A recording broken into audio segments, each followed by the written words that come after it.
울세라 상담을 받으러 간다 하면 어떤 질문을 하는 게 좋을까요? 단순하게 제가 몇 샷을 하는 게 좋을까요? 라고 묻기보다는 첫 번째, 내 얼굴 고민이, 두 번째는 울세라를 한다고 하면 체크를 해보시는 게 좋아요. 그리고 세 번째는 시술을 하는 도중에 같이 체크를 하시는 게 좋습니다. 오늘 영상에서는 볼거짐이 있는 분들도 얼굴에 살이 적은 분들도 안심하고 받을 수 있는, 그리고 요즘 각광받는 1.5팁에 대해서 알려드리도록 하겠습니다. 울세라를 알아보거나 공부해 보신 분들이라면 누구나 1.5mm, 3.0mm, 4.5mm 이런 숫자들을 한번 들어보셨을 거예요. 이 숫자는 어떤 성능을 의미하는 건 아니고요. 피부 표면에서부터 어떤 깊이의 에너지가 들어가는지 그 깊이를 나타내는 숫자라고 생각하시면 되는데요. 1.5mm 팁 같은 경우에는 피부 표면에서부터 1.5mm 정도에 위치한 피부 진피층을 타겟으로 하는 팁이라고 생각하시면 되고, 3.0mm 같은 경우에는 피부의 하부 진피층에서부터 그 아래 피하 지방층까지를 타겟으로 하고, 4.5mm 같은 경우에는 근막층과 스마스층을 포함하는 깊은 연부 조직을 타겟으로 하는 팁이라고 생각하시면 됩니다. 쉽게 설명하면 4.5팁은 얼굴의 전체적인 처짐, 라인을 다루는 데 사용되고, 1.5mm 팁 같은 경우에는 얼굴의 전체적인 스킨 타이트닝이라든지 잔주름, 그 다음에 피부 결을 개선하는 데 도움이 많이 될 수 있습니다. 그래서 이 시술이 적절하게 이루어졌을 때 우리가 기대할 수 있는 효과는 총 3가지라고 생각하시면 됩니다. 그래서 첫 번째는 잔주름의 개선이 일어나는데요.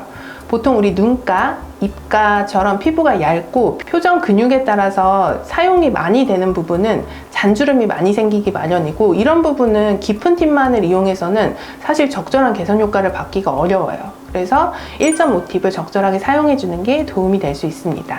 두 번째는 탄력 개선과 피부 결의 개선이라고 생각하시면 돼요. 아무리 피부 라인이 개선이 됐다 하더라도 얼굴이 좀 푸석푸석하거나 전체적인 피부 결이 떨어져 있으면 만족도가 떨어질 수 있죠. 전체적인 피부 결을 개선하기 위해서 1.5팁을 적절하게 사용하게 되면 시너지 효과를 얻으실 수 있습니다. 세 번째, 전체적인 리프팅 시술의 완성도가 높아질 수 있어요. 우리 얼굴은 사실 얇은 부분, 그 다음에 상대적으로 피부가 두꺼운 부분, 지방이 많은 부분, 적은 부분으로 이루어지기 때문에 각 부분의 깊은 부분에는 4.5나 3.0처럼 깊은 팁으로, 상대적으로 얇은 부분에는 1.5mm 팁을 이용을 하게 되면은 얼굴 전체의 개선도가 높아지기 때문에 리프팅 시술을 마친 이후의 완성도가 굉장히 마음에 드실 수 있습니다. 그래서 결론적으로는 적절한 위치에 적절한 팁을 선택해서 들어가는 것이 가장 좋습니다. 그러면 1.5mm 팁만 많이 사용해도 얼굴이 확 리프팅 될 수 있는 건가요? 그거는 조금 다르게 이해하셔야 되는데, 1.5mm 팁 같은 경우에는 전체적인 스킨 타이트닝과 피부 결에 관여를 하긴 하지만 깊은 층에 굉장히 강한 리프팅을 원한다고 하면은 목적에 조금 맞지 않아서 약간은 마음에 차지 않으실 수 있어요. 그러면은 깊게 들어가는 팁이랑 얇게 들어가는 팁이 각자 역할을 분담해서 리프팅을 해준다는 거네요? 그렇죠. 그래서 당연히 얼굴의 지방량이라든지 피부 두께, 그리고 이제 분포에 따라서 적절한 팁을 이용하는 것이 가장 중요한 핵심이라고 생각하시면 되겠습니다. 원장님, 그런데 소프웨이브도 1.5mm 깊이의 초음파를 전달하는 시술이라고 저는 알고 있는데요. 그러면 울세라 1.5mm 팁이랑 같은 시술이라고 봐도 되는 걸까요? 물론 두 기계가 다 초음파 에너지를 기반으로 하고 있기는 합니다만, 이제 시술의 설계의 방식이 약간씩 다르기 때문에 완전히 같은 시술이라고 보기는 조금 어려워요. 울세라 같은 경우에는 사실 1.5mm 팁뿐만 아니라 3.0, 4.5mm 정도 팁이 깊이에 따라 여러 갈래가 나누어져 있고, 시술을 하는 동안에 이제 초음파 화면을 통해서 적절하게 타겟팅이 되고 있는지 이런 것들을 체크를 할 수 있어서 진피층에 들어가는 시술은 맞지만 조금 차이가 있고요.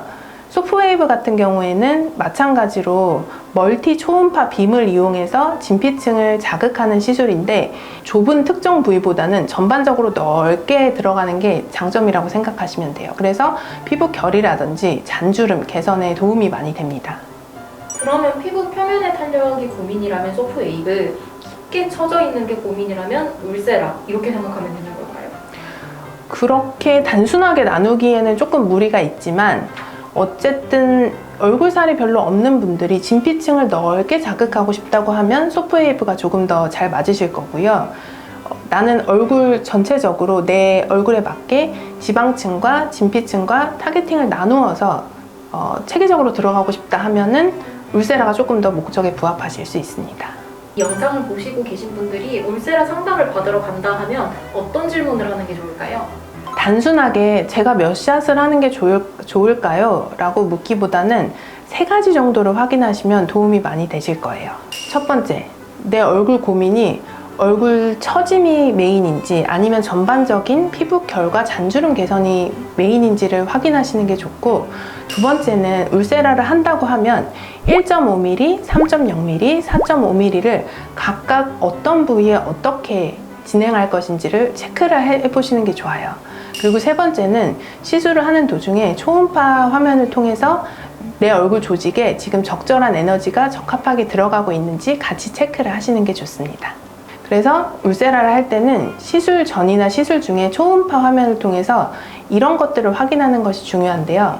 첫 번째는 팁이 얼굴에 완전히 밀착이 되어 있는지, 두 번째는 목표 조직이 어떤 깊이에 위치하는지, 그리고 세 번째는 신경이나 혈관처럼 내가 좀 조심해야 되는 구조물이 적절한 거리를 두고 떨어져 있는지, 그리고 네 번째는 피부 두께와 지방량에 맞게 적절히 시술이 진행되고 있는지, 이런 것들을 체크하시는 것이 좋습니다. 환자마다 필요한 샷 수라든지 깊이 배분은 누구나 다릅니다. 누구는 깊은 층을 메인으로 끌어올리는 게 훨씬 더 효과가 좋을 수 있고, 누구는 얕은 층에 들어가는 게 훨씬 더 좋은 효과를 낼 수 있어요. 그래서 중요한 거는 울세라를 천편일률적으로 공식처럼 받으시는 것보다는 내 얼굴과 내 현재 상태에 맞춰서 세밀하게 커스텀 디자인으로 들어가시면 조금 더 좋은 효과를 보실 수 있을 겁니다. 더 궁금하거나 고민되는 부분이 있으시면 댓글로 남겨주세요. 오늘도 모두 예뻐지실 겁니다.